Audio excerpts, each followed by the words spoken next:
캠페인은 한 분이 한 달에 1,000원을 후원해달라는 뜻이었습니다만 더 많이 보내주셔도 됩니다.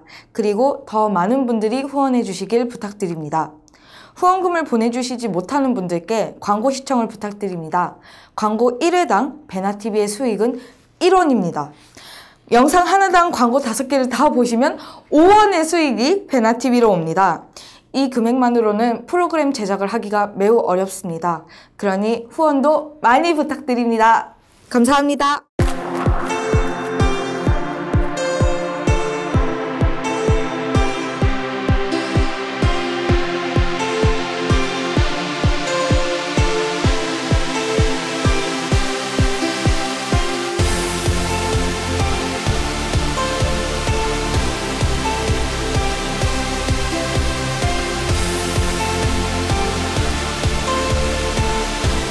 베나TV 시청자 여러분, 그리고 방청객 여러분, 안녕하십니까. 이충근의 국제정치 165회 공개 방송을 시작하겠습니다. 네. 네,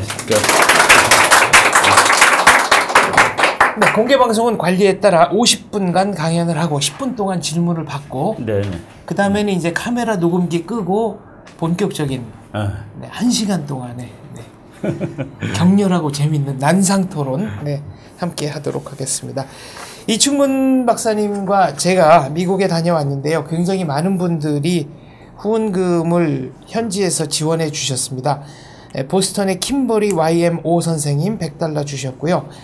정신과 의사로 코네티컷주에 거주하고 계시는 김혜자 선생님은 $200 후원금 주셨고, 이충근 박사님과 저한테 책 사보라고 $150씩 따로 주셨습니다. 뉴욕 골프센터 대표인 이전구 대표께서는 $200 후원해 주셨고요.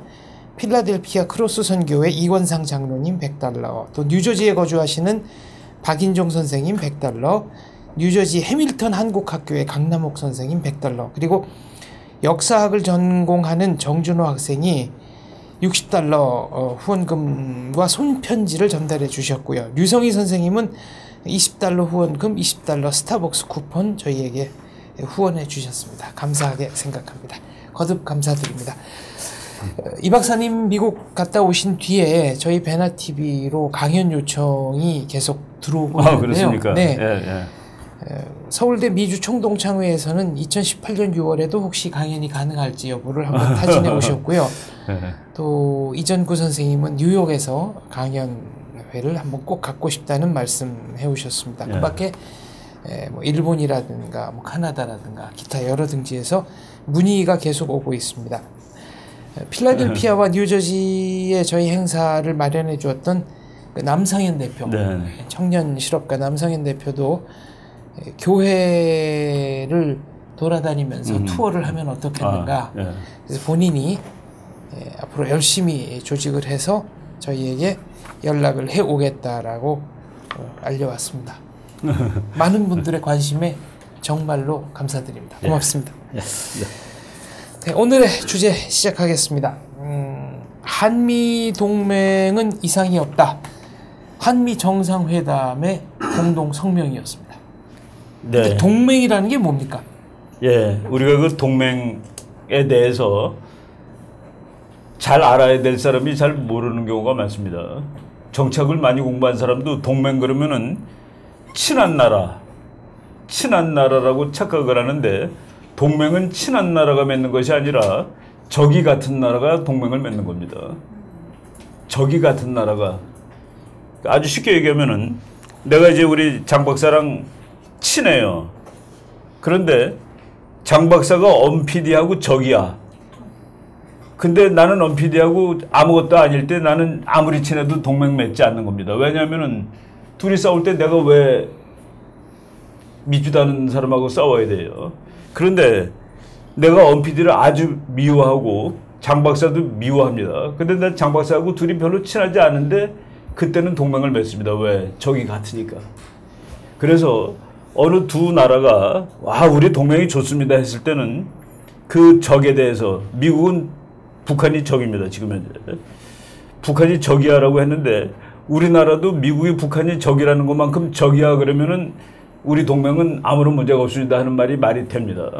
근데 그렇지 않을 경우에는 우리 동맹은 괜찮습니다. 그러는 것은 이제 이 공치사가 될 수도 있죠. 그래서 그 동맹이라는 것을 정확히 정의를 내리면은 적이 같은 나라가 그 공통의 적에 대해서, 공통의 적이었으면 동맹이 맺어지질 않죠.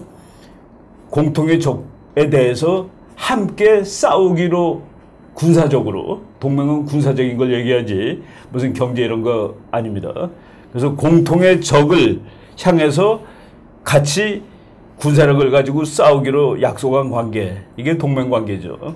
그래서 그 동맹 관계는 그 미국하고 소련이 사이가 좋은 게 하나도 없어요. 소련은 공산주의 국가고 미국은 자본주의 국가란 말이죠. 근데 2차 대전 때 동맹을 맺습니다. 왜? 독일이라는, 독일은 서로 미워하거든.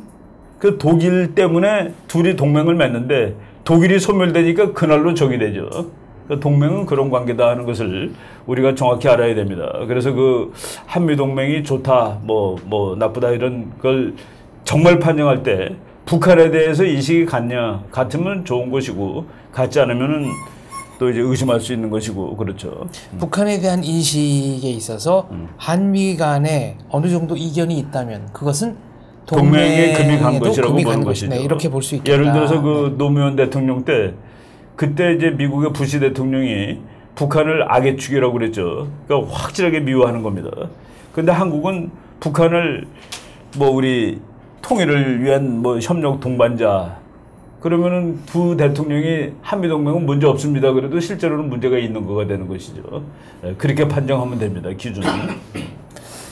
북한이 한미 정상회담 끝나자마자 ICBM을 발사했습니다. 예, 예. 화성 14형이라고 본인들은 그렇죠. 발표했습니다. 우리가 이제 미국이 이제 어제 그 트럼프 대통령은 자기는 뭐 레드라인을 긋지는 않았다라고 얘기를 하는데, 레드라인은 대통령이 긋는 것이 아니라 미국 뭐 교수님도 긋고 미국 어떤 연구소의 박사님도 그을 수가 있고, 뭐 예비역 장군이 할 수도 있고, 이분들이 이렇게 세미나 나와서 이제 얘기를 합니다. 북한이 이런 일을 할 때 미국은 참으면 안 된다라고 얘기한 것들이 드문드문 있는데, 그것이 이제 우리가 아는 레드라인, 붉은 줄이죠. 이 붉은 줄을 넘어가면은 참지 않는다 하는 그 붉은 줄인데, 대표적인 붉은 줄이 레드라인이 지난 1월 5일 그 월터 샤프 대장이라고 그 주한미군 사령관으로 있던 사람입니다. 그 사람이 미국에 CSIS라는 큰 연구소가 있어요. 그 연구소에서 이제 세미나를 하는 와중에 북한이 대륙간 탄도탄, 그러니까 ICBM을 발사하려고 할 때, 그때 미국은 그것을 폭격해야 된다라고 얘기를 한 적이 있습니다. 근데 이제 우리가 그 북한이 ICBM이라고 얘기한 적은 없는데, 그 북한이 인공위성이라고 얘기를 합니다. 뭐 은하 3호, 뭐 광명성, 뭐 이렇게 그런 걸 붙이는데, 그거는 보면은 정말 그 미국이 달에 갈 때 쏘던 거 비슷하게 이렇게 아주 큰 거예요. 요번에 쏜 것은 그것은 아닙니다. 그거는 이제 북한은 항상 미사일이 아니라 이 우주를 향해서 나가는 그 과학 발전을 위해서 자기네들이 만들어 놓은 그런 인공위성이라고 그러는데, 인공위성하고 대륙간 탄도미사일은 똑같습니다. 똑같아요. 그 대륙간 탄도미사일은 우주로 나가가지고 날아가는 거기 때문에 뭐 원리가 똑같습니다. 근데 요번에 쏜 건 그건 아니고, 이제 트럭에다 끌고 다니는 거예요. 트럭에다 끌고 다니는 건데, 그 미국에서 나오는 방송을 봤더니 그 트럭 옆에 김정은이가 서 있더라고요. 자, 그것도 황당한 일인데, 그거 쏘면은 열도 나고 그럴 텐데 그 옆에 서 있어. 근데 그거를 화성 14호라고 그러고, 그거를 이제 이것이 ICBM이냐 아니냐를 정치적으로 판단을 한 겁니다, 요번에는. 그 북한이 발사를 한 다음에 미국이 그것을 ICBM이다라고 얘기한 것은, 내가 손을 보겠다라는 그런 신호도 됩니다. 근데 우리가 이 월터 샤프 대장이 말했던 그 ICBM하고는 분명히 다른 거예요. 그 ICBM을 딱 보면 압니다. 엄청 큰 거예요. 그걸 북한이 이제 몇 번 쐈죠. 작년 2월 7일 날 마지막으로 쏘고, 아직은 안 쏘고 있는데, 그걸 쏘면 이건 뭐 누가 보듯이 뭐 판단하는 게 아니라 이건 기다라고 얘기할 수 있는데 요번에 쏜 거는 화성 14호고 이제 트럭에 끌고 다니는 거고 이제 올라갔다가 이렇게 내려왔습니다. 아주 높이 올라갔다가 이렇게 내려왔는데 이 뭐 폭을 계산하고 이것이 옆으로 갔을 때는 몇 킬로 간다라고 보니까 한 5,500km쯤 가고 그리고 알래스카까지 간다라고 추정을 하는 겁니다. 확정을 하는 것이 아니라. 그래서 그 미국 틸러슨 장관이 ICBM을 쏜 거라고 우리는 보겠다라고 얘기를 했죠. 그리고 이제 그렇게 보니까 이제 다음번 제재는 스타일이 달라지는 거죠. 아직까지 했던 그 방식이 아니라 다른 방식으로 제재를 하겠다는 그런 의미를 지금 풍기는 얘기를 미국이 하고 있는 겁니다. 미국 주도로 유엔 결의안 채택이 될 걸로 봤습니다만은 중국과 러시아가 거부권을 행사해서 통과가 되지 않았습니다. 그러게 말이에요. 그러니까 지금 북한이 ICBM을 발사했고 그래서 미국 유엔 대사가 니키 헤일리라고 인도 출신입니다. 어제 어떤 기사를 보니까 그 사람이 앞으로 그 외무장관 될 가능성이 있다고 그러더라고요. 지금 현재 외무장관이 틸러슨이라는 사람인데 이 사람이 그 회사 엑슨의 그 사장이지. 네. 엑슨 사장인데 이게 겉으로 나타나는 걸 별로 안 좋아하는 모양이에요. 근데 니키 헤일리는 원래 대통령이 트럼프가 외무장관을 맡아달라고 그랬더니 내가 아직 그 정도 할 능력이 안 된다 해가지고 유엔 대사를 맡았다고 그러는데 지금 제일 뭐 활약이 이제 많은 사람이죠. 근데 그 사람이 활약을 많이 했는데 바로 요번에 실패를 했습니다. 북한이 ICBM을 발사했으니까 유엔 안보리사에서 그 규탄 결의안을 냈는데 그것이 통과가 안 됐습니다. 통과 안 된 이유는 소련하고 러시아죠. 러시아하고 중국이 반대해가지고 그래서 이 트럼프 외교 정책에서 한 방 먹었다라고 하는데 여기서 그 한 방 먹은 것은 아니고 유엔이 되는 일이 도대체 없는 데입니다. 유엔이 되는 일이 도대체 없는 데인데 제가 그 최근에 미국 이번에 갔다가 이제 우리 그 미국 가 있는 사이에 나온 책인데 책 이름이 늪이에요. 늪. 늪이라고 그랬나요? 아주 그 미국의 그 수도가 3번 바뀌었습니다. 뉴욕하고 필라델피아하고 워싱턴인데 워싱턴은 원래 늪에다 만든 도시입니다. 이 속에서 물이 무지하게 많은데 그 물을 빼놓고 그 늪 위에다 건설한 도시인데 워싱턴을 늪이라고 얘기를 했는데 이 책에 유엔을 뭐라고 정의를 내렸냐 하면은 아주 그 재미있는 어떤 학자는 유엔을 정치적 농담이다라고까지 표현한 적도 있습니다. 이 에릭 볼링이 여기 나오네. The biggest, 가장 크고 most wasteful, 가장 낭비가 심한 international bureaucracies in human history at work. 그러니까 인간 역사에서 가장 크고 가장 낭비가 심한 국제적인 관료주의가 네. 지금 유엔이다라고 얘기를 했어요. 이거 되는 데가 없는 겁니다. 우리나라가 그 유엔에 가입하기 전에 유엔에서 탈퇴한 나라입니다. 무슨 얘기냐면은 한국이 유엔에 가입하기 전에 유엔 데이가 있었어요. 10월 24일 날이 다 노는 날입니다. 국경일이었습니다. 국경일이지. 우리 어렸을 때 국경일인데 1970년대 중반 무렵에 북한을 지지하는 안건이 유엔에서 통과가 되고 한국을 지지하는 안건도 통과가 됩니다.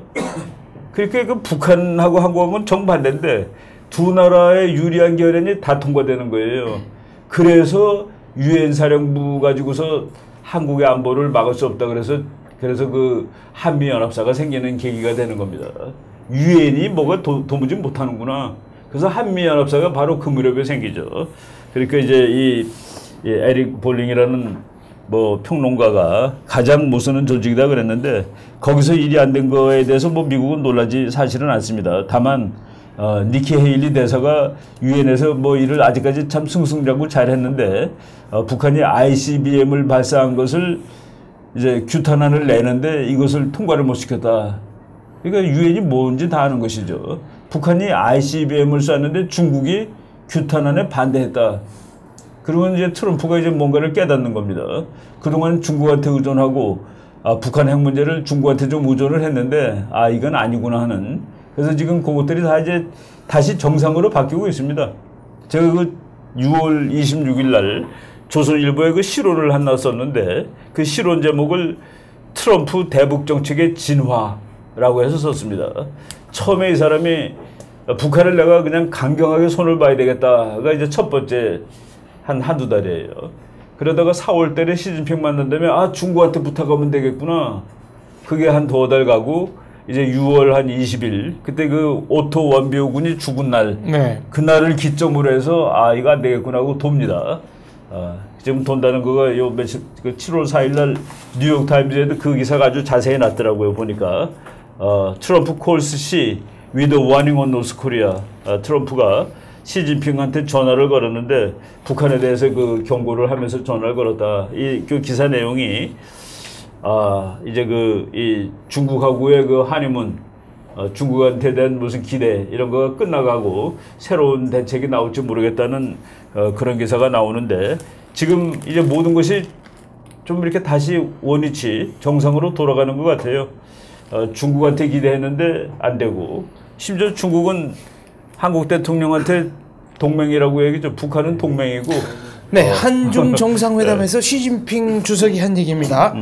북한과는 혈맹 관계를 맺어왔고, 그렇죠. 25년 전 한국과 수교를 맺어 많은 관계 변화가 있었지만 그렇다고 북한과 중국의 관계가 근본적으로 변하는 것은 아니다. 아니다. 그렇죠. 그리고 북핵 문제는 북한과 미국의 문제다. 중국과 한국이 나서지 말아야 된다. 이런 뜻인가요? 북핵 문제는 북한과 미국의 문제다까지는 얘기를 했습니다. 그렇죠. 중국이 항상 얘기하는 것이 북한 그 핵 문제가 미국과 북한의 문제라고 그랬습니다. 근데 그것이 한국의 문제인데 중국이 저런 말 하게 나온 것은 한국의 잘못입니다. 그러니까 이제까지 북한 핵 문제를 그 우리나라 사람들이 그랬죠. 지금 미국하고 북한이 다투는 문제인데 우리가 왜 근데 지금 논리는 미국이 북한을 때는 우리가 맞는다고 그런단 말이야. 그 논리가 성립이 안 되죠. 미국과 북한의 문제인데 둘이 싸워야지 왜 북한은 우리를 때려요. 그러니까 그런 논리가 틀리는 그런 것들이 지금 우리나라 북한 핵 정책에서 이제 지배를 하고 있었던 겁니다. 북한이 틈만 나면 서울 불바다 발언을 해왔는데 이 얘기는 뒤집어 생각하면 북한이 마치 한국을 공격할 군사적 권리가 있는 것처럼 주장하고 그렇죠, 있는 거다. 그렇죠. 우리 여기 뭐 오늘 홍영 선생님 와 계시지만은 북한이 이제 서울 불바다? 그러면 서울 불바다라는 것은 군사기지가 아닙니다. 서울은 민간인들이 1000만 명 사는 데인데 북한이 그것을 때리니까 우리는 북한을 군사적으로 공격하면 안 된다. 군사하고 민간하고 막 이상하게 막 개판으로 섞어놓은 개념입니다. 그거는. 그러니까 북한이 우리 민간인을 다 죽일 거니까 우리는 북한의 핵시설을 공격하면 안 된다. 그건 논리적으로 맞지 않죠. 북한은 이 나라 민간인을 다 쏴 죽일 그런 생각을 가진 나라이기 때문에 우리가 북한을 공격할 수 있다라고 하는 것이 논리적으로 맞는 것이죠. 정상적으로 맞는 것이고. 중국은 쌍중단, 그러니까 북핵 미사일 도발도 중단하고 한미 연합훈련도 중단해야 한다 라고 했는데 미국이 이런 지하에 거절을 했습니다. 그렇죠. 그게 논리적으로 뭐 성립이 되나요? 근데 북한이 핵을 만드는 거가 그 북한이 핵을 만드는 본질적인 이유를 우리가 자꾸 틀리게 알아서 그렇습니다. 북한이 미국을 절대로 핵으로 쏘지 않습니다. 생각을 해보세요. 북한이 핵폭탄 예를 들어서 미국은 지금 뭐 북한이 이제 한 수천 발을 가지고 있는데 북한이 미국의 도시 한두 개를 만약 쏴서 없앴다 그러면은 미국은 북한은 어떻게 하겠습니까? 없어지죠. 그는 논리적으로 말이 원천적으로 안 되는 겁니다. 그리고 핵무기는 어느 경우라도 쓰려고 만드는 게 아니에요. 쓰겠다고 협박을 함으로써 효과를 얻는 겁니다. 그래서 핵무기는 갖고 있다는 그 자체의 효용이 있는 거라. 북한이 서울을 핵으로 불바다를 만든다 아니에요. 아니 이 다이아몬드를 깨는 놈이 어디 있습니까? 그냥 갖는 거지. 북한이 핵을 갖는 날 한국한테 대해서 죽을래 항복할래? 라고 물어봅니다. 죽을래 항복할래? 그래서 만드는 거예요. 그 핵 전략 어느 책을 보더라도 핵은 쓰는 순간 이미 갖고 있다는 것이 망가지는 겁니다. 갖고 있는 이유가 없어져요. 그래서 다시 뭐 우리가 여러 번 했지만은 다시 한번 요약을 하면은 키신저 박사가 이렇게 얘기했습니다. 어느 나라가 핵무장을 하는 경우 그것은 이웃에 있는 나라들과 무언에 말을 하지 않았지만은 불가침 협정을 맺는 효과를 낼 수 있다. 그러니까 미국이 북한이 지금 미국까지 가는 핵폭탄을 만들려고 저렇게 아우성을 치는 이유가 뭐냐면은 그래야지 자기가 한국을 갖고 놀 때 미국이 개입을 못하니까. 뭐 지금 거의 다 그런 시간이 다가왔는데 LA를 포기하고 서울을 구할 거예요, 미국이라고 북한이 미국한테 협박할 수 있는 겁니다. 서울을 구하려고 LA 포기하는 건 그 바보요. 그 우리 문제니까 우리께 하게 놔두셔.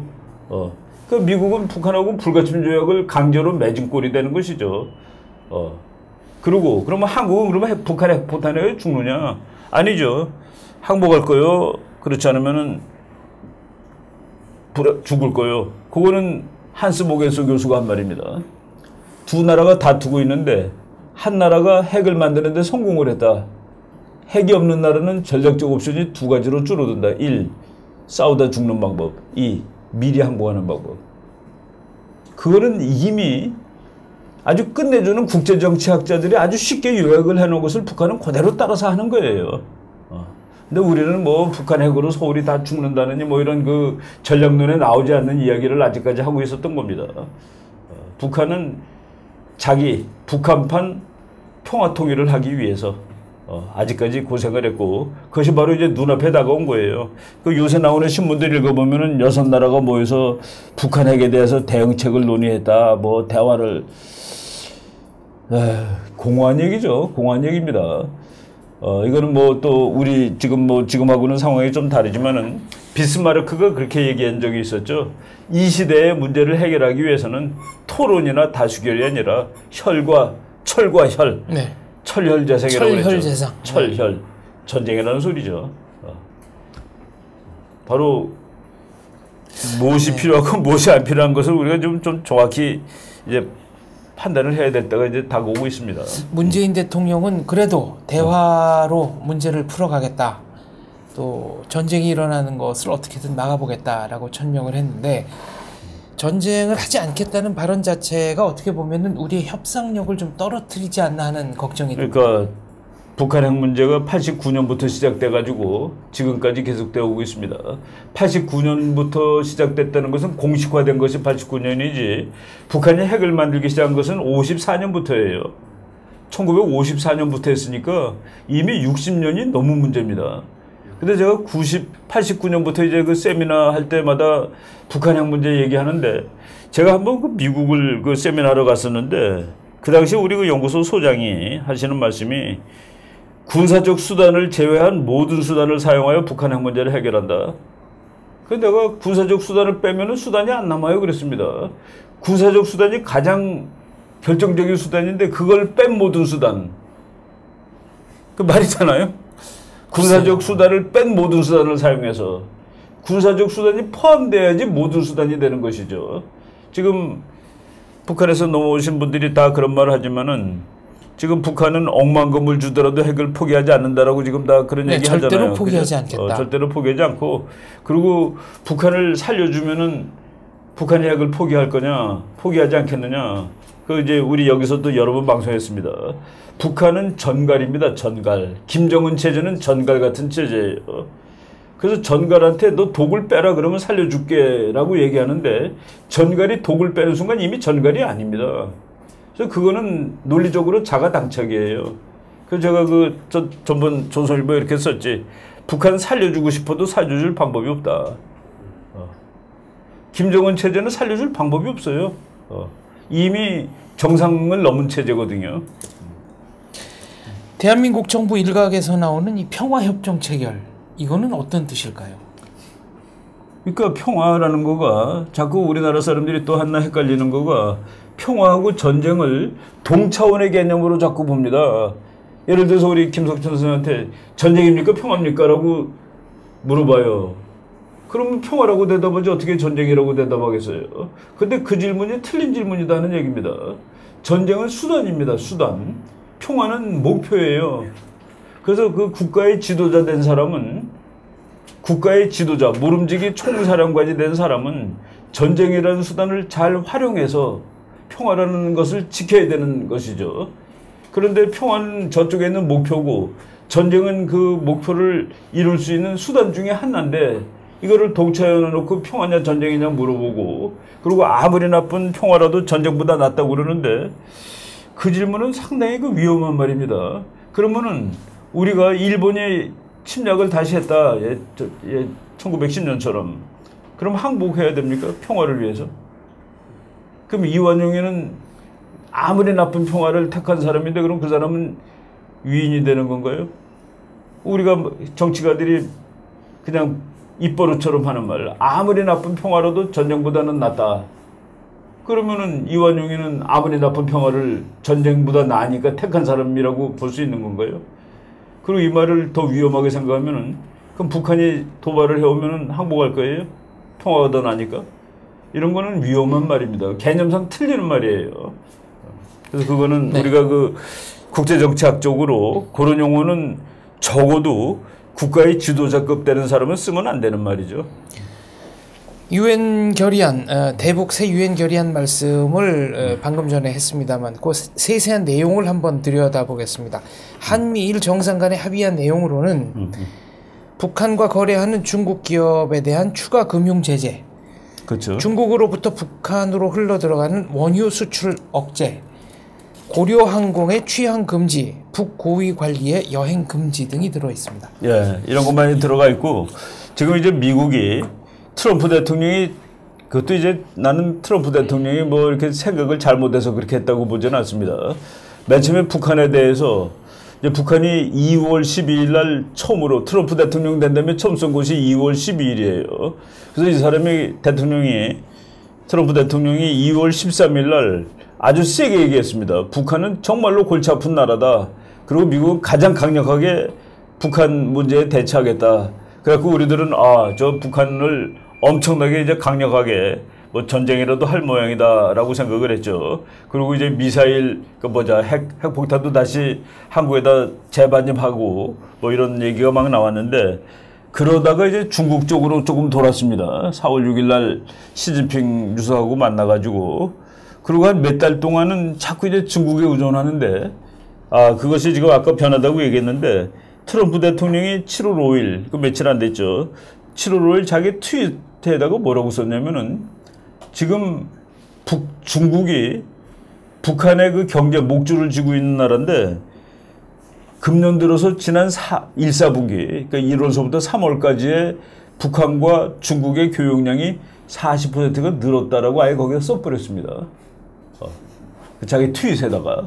그리고 내가 중국한테 의존하지 않을 수가 없었지만 하고서 이제 중국에 대해서 엄청난 불만을 표시했고 이것을 그 G20 회의에서 시진핑이 그것은 데이터를 잘못 사용한 거라고 오히려 항의하고 막 그랬습니다.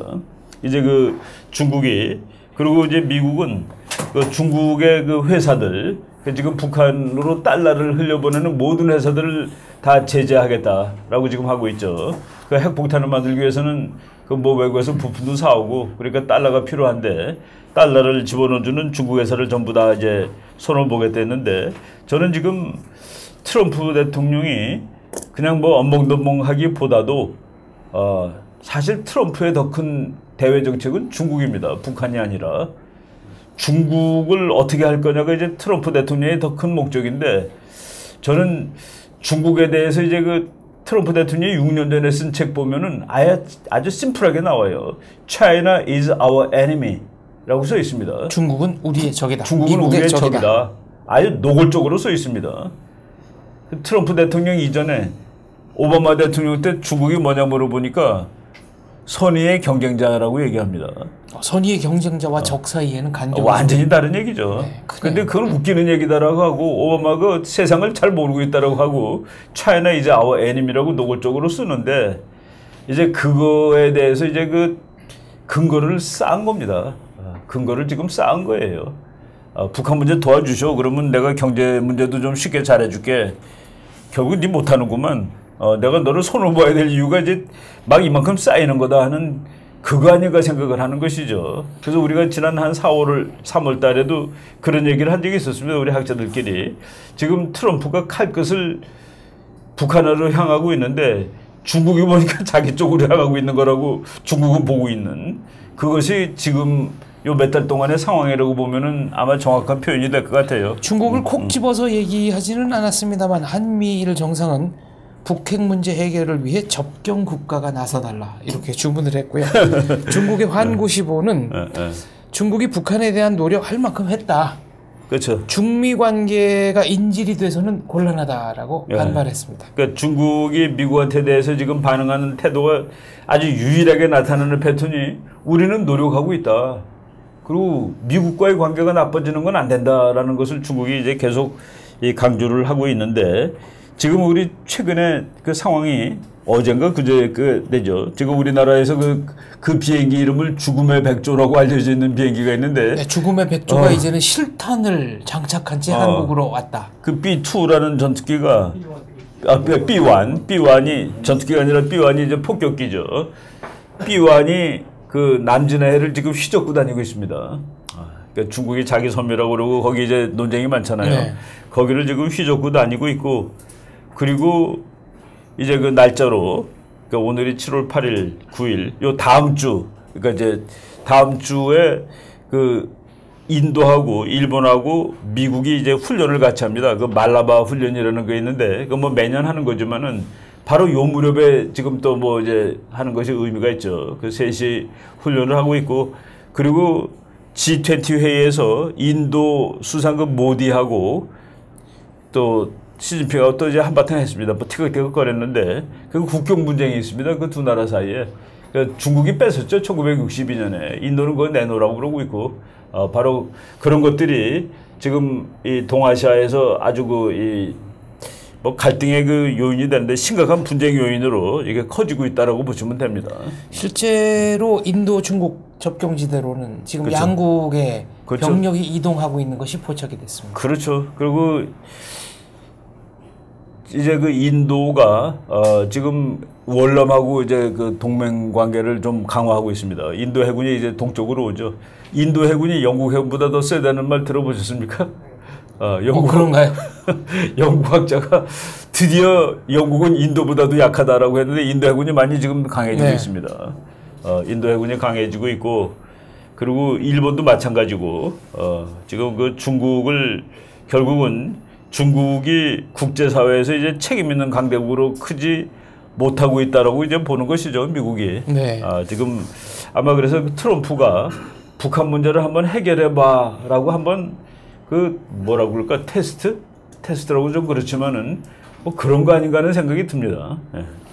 미국은 새 유엔 대북 제재가 통과되지 않을 경우 독자적으로 행동에 나서겠다라고 발표를 했고요. 그렇죠.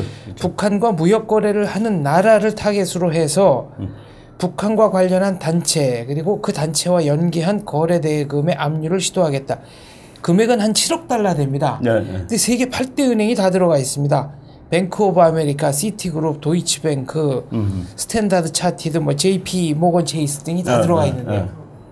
이거는 이제 광범위하게 그렇죠. 그러니까 중국이 경제 제재를 하겠다는 피곤해하는 거네요. 거는 중국이 뭐 북한의 그 자체가 아니라 그것 때문에 자기가 경제적으로 손해 보는 거는 좀 찾기 어렵죠. 바로 그것을 이제 미국이 그 세컨더리 보이콧 또는 뭐 세컨더리 생션이라는 거를 지금 미국이 이제 작동을 시키는 겁니다. 그러니까 그걸 넓게 보면은 미국이 중국을 국제 무대에서 반칙을 제일 심하게 하는 나라라고 얘기하고 있죠. 트럼프가 이렇게 직접 이렇게 얘기했습니다. 나는 자유무역주의자라고 내가 자유무역을 반대하는 거가 아니지. 그런데 한 나라가 계속 반칙을 범하고 있는데 어떻게 자유무역이 가능해? 그 반칙을 범하는 나라는 물론 중국이죠. 트럼프 생각에. 그런 얘기를 지금 하고 있는 겁니다.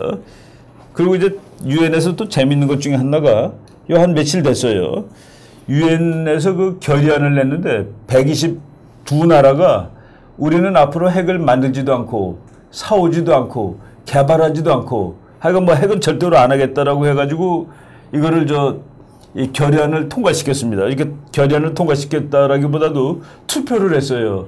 그래서 122나라가 이제 찬성을 했는데 거기에 재미있는 거는 이게 내가 이제 유엔이 별로 그 기능을 못한다는 그 얘기를 하기 위해서 예를 드는 것인데 122나라가 이제 우리는 핵을 안 만들겠다라고 얘기했는데 거기에 이란도 들어갔습니다. 이란도 들어가 있어요. 그럼 뭔가 좀 앞뒤가 그러니까 안 뭐 맞는. 앞뒤가 안 맞는 거죠. 네. 근데 반대하는 나라 중에 또 이 나라가 왜 반대했지 들어간 나라가 네덜란드입니다. 네덜란드는 나는 그거 반대하고 우리는 앞으로 만들 일이 있으면 만들 거라고 얘기한 거죠. 싱가포르가 기권했습니다. 우리나라는 물론 이제 거기 안 갔죠. 근데 이 핵을 가지고 있다라고 지금 확인이 된 9나라는 전부 다 거부했습니다. 그 뭐 지금 5대 핵강국하고 파키스탄, 인도, 이스라엘, 북한. 그래서 이제 9나라로 치는데 그 9나라는 여기 뭐 아예 그래서 그 122나라가 이제 그 찬성을 했고 이제 9월 달부터 각 국가에서 이거를 국회에서 이제 승인을 해줍니다. 비준이라고 그러죠. 그래서 50나라가 넘으면 이게 법이 됩니다. 근데 이 법이 무슨 의미가 있습니까? 국제정치에. 아무런 의미 없는. 바로 그래서 유엔이 지금 이 책을 보면은 이 수완프란 책 보면은 유엔이 1년에 50억 달러를 쓴대요. 50억 달러를 쓰는데 미국이 회비로 10억 달러를 냅니다. 20%를 미국이 내고 그리고 그 유엔 본부가 그 뉴욕에 있잖아요. 네. 그래서 거기서 뭐 유지비 뭐 하는 거를 미국이 20억 달러 정도 냅니다. 그래서 유엔이 50억인데 미국이 30억을 내고 있는데 트럼프가 그걸 안 하겠다고 그러는 거예요. 옛날에 키신저 박사가 그런 적이 있었습니다. 유엔에 가서 유엔 총회 가보면은 뭐 아프리카 사람이 제일 많아서 그냥 흑인들이 많아요. 아프리카 뭐 50몇 나라가 다 가입했으니까 193개 중에서 4분의 1은 회교국입니다. 그리고 한 3분의 1은 흑인 나라입니다. 뭐 이제 뭐 겹치지만은. 근데 키신저가 당신네들은 이거 없으면 못 살지 우리는 이거 없어도 살 수 있어라고 얘기한 적이 있었습니다. 지금 유엔이 그 미국이 뭐 그동안에 그 한동안 유엔에 회비도 안 내고 막 그래서 유엔이 헤맸었죠. 그러다가 미국이 유엔 회비를 다시 내기 시작한 거가 9.11 이후입니다. 9.11 이후부터는 이걸 또 활용을 해야 되니까 지금 그래서 유엔 같은 거가 지금 그래요. 그 뭐 우리가 그 이런 말 하게 되면은 이 폴리티컬리 인코렉트가 되는데 정치적으로 해서 안 될 말이 되는데 이 책을 보니까 이 수원프란 이 책을 보니까 유엔 평화유지군이 또 그렇게 말썽이 많더라고요. 유엔 평화유지군이 항상 범하는 것이 성범죄, 그리고 도둑질, 그리고 이제 그 뇌물 받는 거, 그게 그 원상이라고 그러는데, 그 평화유지군이 그렇대요. 평화 유지를 하는 게 아니고 평화 훼손을 하는 면이 조금 있는 거네요. 어떤 일본 학자는 그렇게 썼습니다. 평화유지군이 하는 일. Sitting and cooking. 쭈그리고 앉아갖고 밥해 먹느니. 그거는 정치적으로 폴리티컬리 인코렉트한 말을 내가 했습니다. 근데 하여간 뭐 우리가 예상하듯이 그렇게 그 근엄하고 폼나는 조직은 아니다는 그런 얘기죠. 이건 여담입니다만은 유엔 외교관들이 뉴욕에서 그렇게 주차 위반을 많이 해가지고요. 주차 위반도 너무나 많고 뭐 이게 면책 특권이 있기 때문에 뉴욕 경찰이 아무리 벌금을 부과해도 그냥 안 내면 뭐 어떻게 안 내면 그만이죠. 네. 근데 미국 정부는 새로운 방식으로 해결했습니다. 요새는 벌금 100% 납부합니다. 어떻게 해요? 그 나라에 가는 원조에게서 벌금 액수를 깝니다. 네. 그럼 되는구나. 네. 그랬더니 이제 외교관들이 본국에서 추징을 당하니까 그냥 내고 만다. 그래서 내고 만다. 유엔 주변에 주차 사정이 지금은 좀 낮았다는 얘기를 합니다. 중국이 아까 제가 이제 쌍중단 뭐 미국이 거부했다고 말씀드렸는데 쌍괴 병행이라는 얘기도 했네요. 한반도 비핵화와 한반도 평화협정을 동시에 추진하겠다. 이건 실현성이 있는 겁니까? 그러니까 평화협정이 말이 좋은 말인데 남한하고 북한하고 평화협정 맺으면은 북한이 제일 먼저 원하는 건 미국 나가랍니다. 그러니까 북한하고 미국이 불가침 조약을 예를 들어서 맺었다. 그러면은 나랑 전쟁 안 할 건데 왜 한국에 남아있니가 되는 것이죠.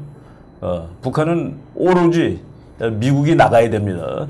그래서 지금 제가 며칠 전에 그 글을 쓰면서 한국의 안보에 미국이 얼마나 중요하다는 것은 모르는 사람이 아무도 없다. 심지어는 종북주의자들도 그것은 다 안다라고 썼습니다.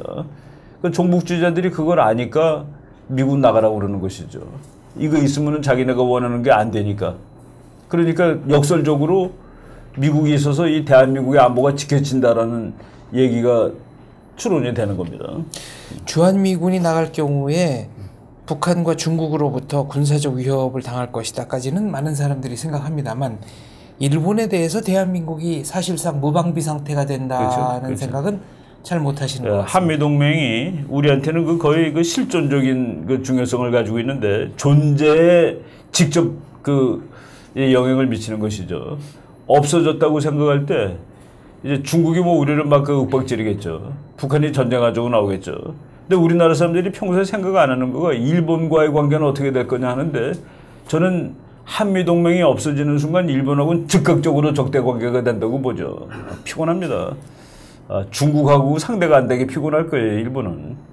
지금 현재 상황에서 그렇지 않겠습니까? 근데 그러면 우리가 그것을 대처할 만한 실력이나 능력이 있나요? 그것도 없이. 일본과의 군사력은 저희가 압도적으로 밀린다고 보는 게 뭐 정확한 분석이죠. 그렇죠. 지금 일본이 GDP의 1%를 쓰는데 그거가 대략 한 500억 달러 정도 됩니다. 우리나라가 한 400억 정도 쓰죠. 달러로. 최근에 NHK는 2%로 그렇죠. 증액을 하겠다. 지금 미국이 유럽에 있는 그 나토 동맹들한테 GDP의 2%를 써라. 특히 그건 트럼프 얘기가 아닙니다. 오바마 대통령이 영국한테 당신네가 GDP의 2%를 국방비로 쓰지 않는 한 우리랑 그 특별한 관계를 유지할 수 없다. 왜 우리가 니네 거를 전부 다 책임져야 되느냐 하는 식으로 이미 오바마 때부터도 이제 나온 얘기죠. 그게 이제 트럼프 대통령이 나와서는 더 이제 노골적이 되고 강화가 됐는데 일본이 1% 쓰던 나라입니다. 그거 2%로 올리게 되면은 뭐 물론 자기네 일본 내에 그 문제가 많겠지만은 2%를 올렸다 그러면 참 그 뭐 중국도 골치 아프고 우리나라도 골치 아프고. 한국은 얼마나 쓰고 있죠? 한국은 한 2.5% 정도 쓰는데 네. 그게 세계의 평균 수준입니다.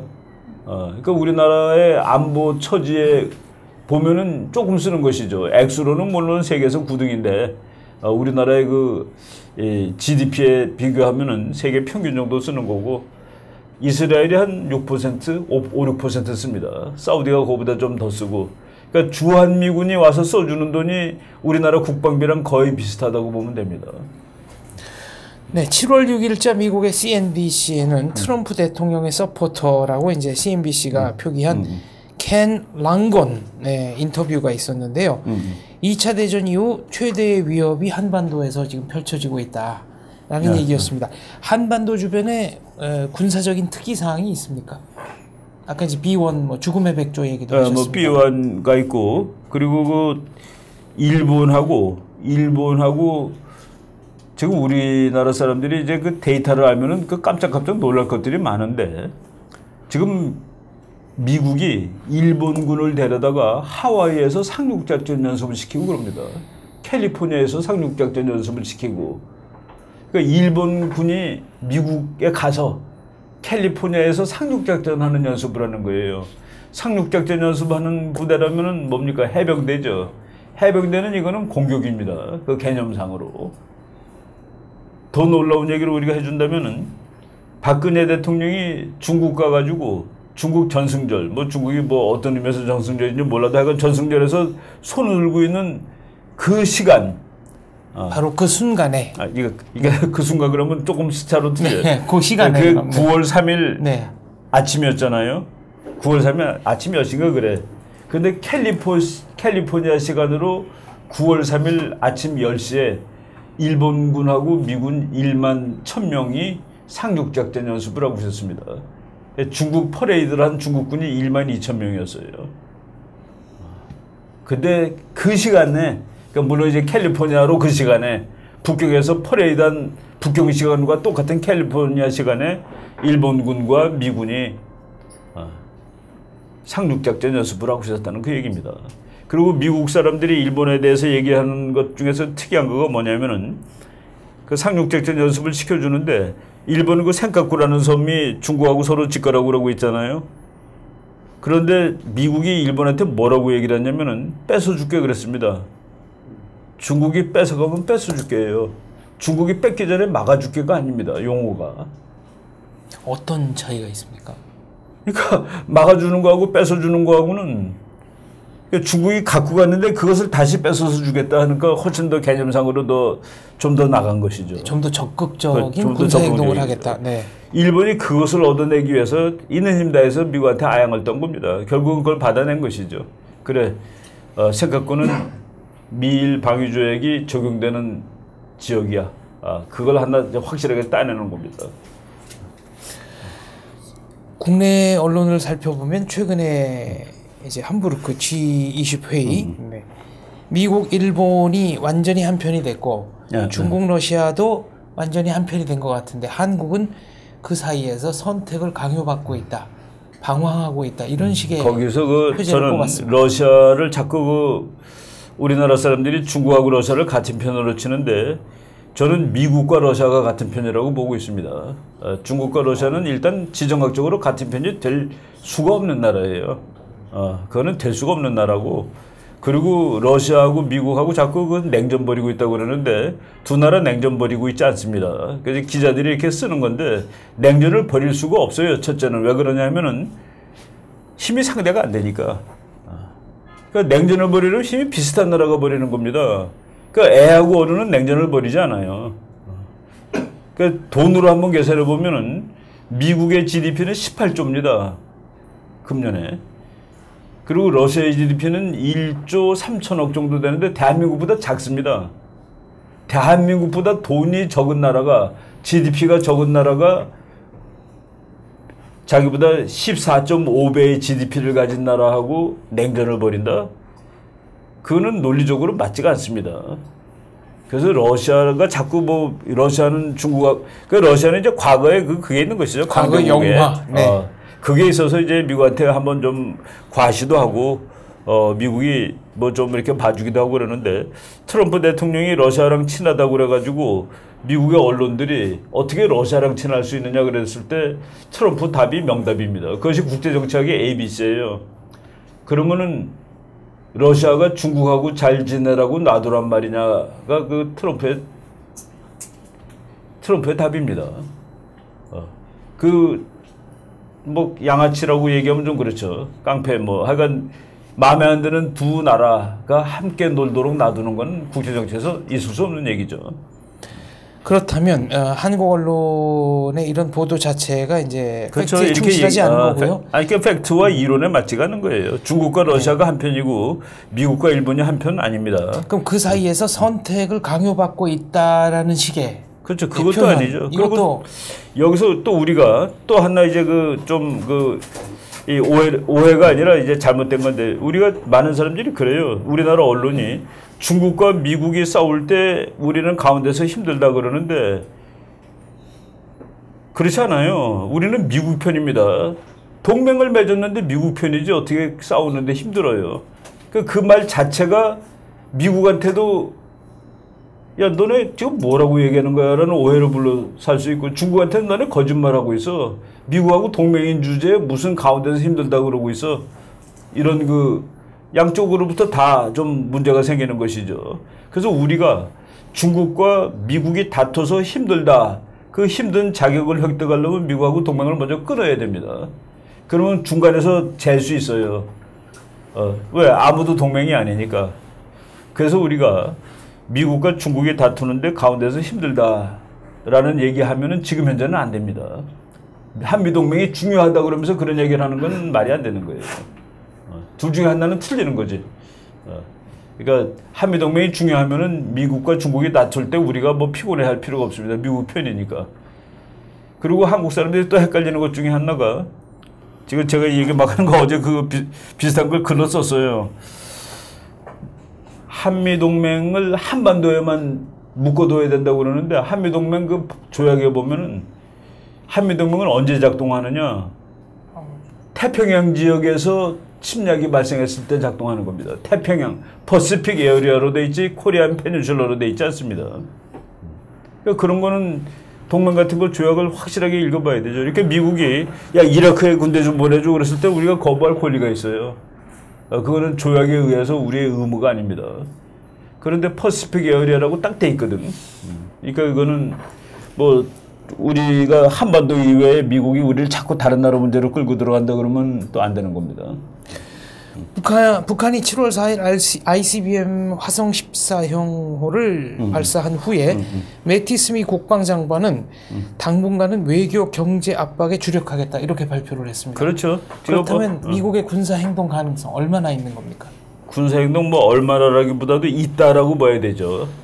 군사 행동 가능성은 있는 거고, 그리고 미국이란 나라는 그 군사 행동 그 자체를 아까 얘기했죠. 그 목표로 보지 않습니다. 수단으로 보기 때문에 미국 사람들한테 너희 그 이라크 침략했지.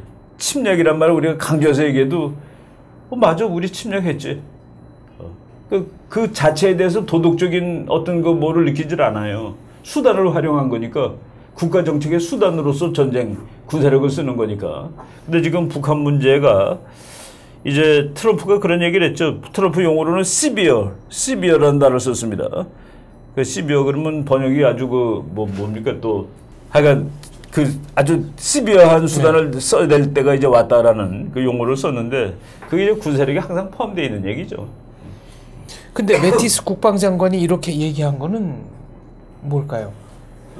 당분간은 요거에 집중. 그건 이제 그 여러 가지 이 다양한 견해죠. 그러니까 미국이 끝까지 외교를 해보고 그러니까 외교에 그걸 놓지 않겠다는 그런 얘기인데, 미국 사람들도 김정은하고 외교로 뭐가 될 거라고 보는 것은 이미 지난 거 아니겠어요? 알겠습니다. 이미 선은 많이 넘은 것 같습니다. 지금부터 10분간은 방청객 여러분들의 질문을 받고 답을 하는 시간 갖겠습니다. 질문은 다른 분들을 배려해서 한 분이 하나만 질문해 주셨으면 좋겠습니다. 어떤 분이 질문을? 네, 뒤에 김대희님. 네, 저는 교수님이 최근에 다시 재판 내셨던 강대국 정책 관련해서 사장의 육군력의 우위에서 좀 거기에 좀 인용으로 질문 좀 드리고 싶습니다. 네. 전략적 기업에 대해서 좀 질문을 드리고 싶은데, 이걸로 적을 굴복시키는 걸 불가능하다고 이 책에 쓰여져 있지 않습니까? 그렇죠. 여기서 또 얘기를 들으면 참수작전이라든가 뭐 전략적 기업 이런 거 다 지금 미국이 북한한테 고려하고 있을 것 같은데, 사실 근데 이거는 강대국 간에 그거를 전제로 하고 한 것이지만은, 그럼 북한한테 미국이 북한한테 이런 걸 쓴다면 성공할 확률은 어떻다고 보십니까? 그러니까 저 참수작전 같은 거 성공할 확률. 여기서는 뭐 강대국 간의 거기 때문에 뭐 전제가 다르긴 합니다만. 그저 미어셰머 교수 책 보면은 거기 아주 이 심각한 얘기가 나오는 게 있어요. 혹시 어디 있는지 정확한 기억은 안 나는데, 육군이 중요하다라고 얘기를 하잖아요, 그 사람이. 그 사람이 육군사관학교 출신이에요. 미국 육사 졸업했는데, 그 미어셰머가 그 군대는 공군장교로 있었습니다. 공군장교로 5년 근무했죠, 대위까지. 그리고 이제 공부를 했는데, 그 책에 나오는 얘기 중에서 제일 중요한 얘기는, 미국이 아무리 강한 나라라 할지라도 바다를 건너편에 있는 적을 제압하기는 불가능하다. 왜냐하면은 그 바다 건너에 있는 나라하고 그러니까 뭐 중국이란 말은 쓰지 않는데 중국이라고 뭐 볼 수 있겠죠. 그러니까 중국을 점령하는데 미국이 육군을 뭐 거기까지 갖고 갈 방법이 없다는 그 얘기입니다. 근데 거기 그 말이 나와요. 바다 건너에 있는 강대국하고 육지로 연결된 곳에 미국의 기지를 얻을 수 있다면 문제를 해결할 수 있다. 북한이죠, 북한. 그러니까 미어셰머 보고 전략을 쓰라고 그러면 북한을 미국이 점령해야 된다라고 쓸 겁니다. 그러면은 중국은 이제 그 사람의 논리, 미국이 아무리 강대국이라도 바다 건너에 있는 나라와 싸우는 것은 불가능하다. 그러나 바다 건너에 있는 강대국과 육지로 연결된 것에 기지를 얻으면 문제가 해결된다. 한반도 남한은 육지로 연결되어 있지 않습니다. 중국하고. 근데 북한은 육지로 연결되어 있는 거예요. 그 아주 무서운 의미를 갖고 있죠. 저기. 네, 송경택님. 북한의 핵이 실질적인 이제 위협인데, 저희 대한민국에서는 자의적 핵무장론이 왜 이렇게 부각이 안 되고 있는 이유가 어디에 있는지, 그리고 한다면 우리는 프랑스식으로 우리나라가 서울을 위해서 LA를 감수할 수 있느냐. 그러니까 우리는 우리 스스로 핵을 가질 수밖에 없다. 단 북한의 핵이 사라지면 그때 우리도 사라진다라고 하는 전략적 목표를 가지고 NPT 탈퇴부터 좀 시작하면서 자의적 핵무장론을 좀 외쳐야 되고 전략적으로 추진을 해야 되는데 왜 이 정부의 그 정치 지도자들의 의지의 문제인가 어떤 문제인지 좀 알고. 그렇죠. 뭐 학자들 사이에서는 핵무장을 해야 된다라고 주장을 했습니다. 그리고 이제 논문도 뭐 세미나도 여러 번 했고 저도 이제 여러 번 핵무장을 해야 된다라고 주장을 했어요. 지금 말씀하신 거는 뭐 거의 같은 이유로. 그리고 우리는 이제 국제정치적인 조건상으로 핵무장을 해야지 나중에도 살 수가 있습니다. 그러니까 약한 나라이기 때문에 상대적으로 고슴도치가 돼야 되죠. 고슴도치 이론이라는 국제정치 이론이 있어요. 그리고 고슴도치의 이 가시, 가시를 오늘날 가질 수 있게 된 거죠. 핵이 있으니까. 그 핵을 가지면 사자한테 안 잡혀 먹히거든요. 그래서 우리 주변에 다 강대국이기 때문에 한국이 스스로 사는 방법은 그 통일이 되더라도 핵이 있으면 그 중국이나 일본으로부터 또 뭐 러시아라든가 이런 강대국으로부터 이제 그 우리 안전해질 수 있는 것이죠. 그거를 우리 주장뿐만 아니라 브레진스키 교수가 그 전략적 비전이라는 책에서 그 얘기를 했습니다. 만약 미국이 한국을 도와주지 못하는 처지가 될 때 한국은 옵션이 셋 중에 하나로 남는다. 1. 중국의 영향권 속으로 들어가는 일. 2. 일본하고 힘을 합쳐서 중국에 맞서는 일. 3. 스스로 핵무장하는 일. 그 셋 중에 하나를 저는 그중에서 세 번째가 나는 제일 좋다고 생각했는데 그 동아일보 기자가 브리진스키한테 교수한테 전화 걸어서 물어봤어요. 어떤 게 제일 좋냐 그랬더니 일본하고 연합을 그것이 국제정치학적인 답입니다. 네, 또 다음 질문 받겠습니다. 네, 김경훈님. 안녕하십니까. 이 문구를 제가 꼭 이 방송에서 좀 이야기를 좀 하고 싶어서 이제 이야기 드리고 싶습니다. 눈과 귀가 먼 오매한 민초는 나의 가장 큰 정치적 자산이다 하는 말을 하신 분이 있습니다. 그분 이게 이제 제가 다큐멘터리 보다가 본 문구인데 아돌프 히틀러가 한 말씀이거든요. 지금 작금에 지금 정치 풍토가 우리가 지금 공부를 안 하고 이 정치를 이렇게 바라보지 않나 그런 생각을 많이 가지거든요. 어떻게 보면 이 좌익계통의 분들 이충근 박사님이나 이제 장원재 박사님이 가장 큰 적이 아닐까 하는 그런 생각이 듭니다. 그래 어떤 방향성을 제대로 이렇게 변화TV가 이제 지도해 주신다 하는 그런 감사의 말씀을 드리고 싶습니다. 고맙습니다. 우리는 뭐 무슨 올바른 얘기를 하는 것이죠. 우리는 이제 편파적입니다. 대한민국의 편파적이에요. 우리가 뭐 미국의 편파적이나 일본의 편파적이 아니고 대한민국을 위하여 편파적.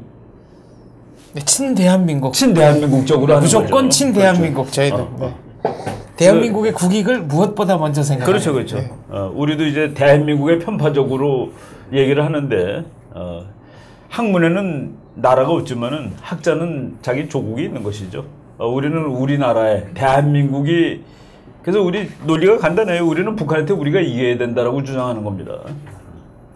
왜냐하면은 우리 체제가 더 인간을 잘 살게 하고 자유롭게 하고 그런데 이제 증명이 됐으니까.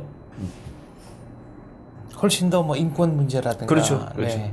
그러니까 인간을 잘 살게 하고 자유롭게 살게 하고 그거죠. 두 가지죠. 네, 또 질문 받겠습니다. 질문해 주실 분 계신가요? 없으면. 네, 한 번 더 하셔도 되겠네요. 네. 아니, 이번에 ICBM은 뭐 북한도 ICBM이라고 하고 미국도 인정을 했는데 저는 좀 관심 있게 본 게 이동식이었거든요.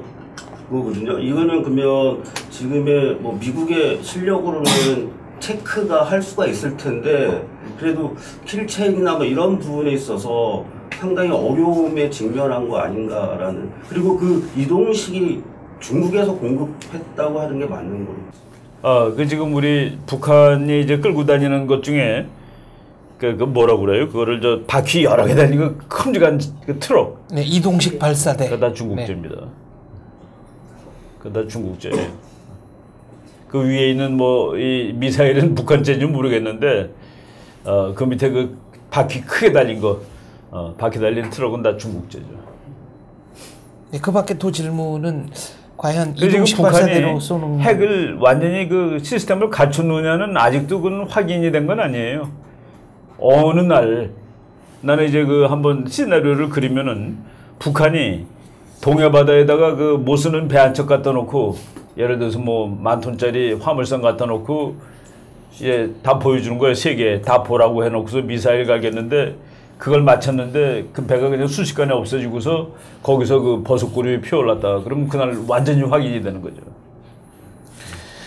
알겠습니다. 네, 저희 그 이메일로 질문해주신 이광우님, 장미미킹님, 한응리님, 케이스킨님, SNAGHEE님, 이광수님, 저희가 다음에 이충근 박사님의 그 국제정치 주제와 맞을 때마다 이 질문에 대해서는 답을 해드리도록 하겠습니다.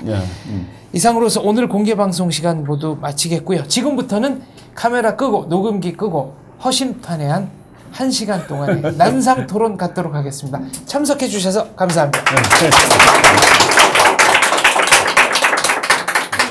좀 사인이나 혹시 사진 촬영 희망하시는 분들 카메라 주시면 찍어드리겠습니다. 네. 동수 조금 말려야 될 거예요. 잉크라서 아직도 많이 필 쓰는 사람 있어요. 예. 김경문입니다. 경문. 예. 지금 의자도 세팅해놨는데 안 주시죠? 아, 예. 네. 장 박사님. 네. 갑니다. 네. 자, 찍겠습니다. 하나, 둘, 셋. 자, 여기 봐주세요. 자, 하나, 둘, 셋. 잠깐만. 다시 찍을게요. 자, 하나. 아니 이게 자리가. 자, 하나, 둘. 엄마, 아버지? 하나, 둘, 셋. 여기 봐주세요. 하나, 둘, 셋. 사진 촬영 더 필요하신 분 없으시죠? 네. 일어나겠습니다. 네. 자, 그럼 이제 4시 10분까지. 네.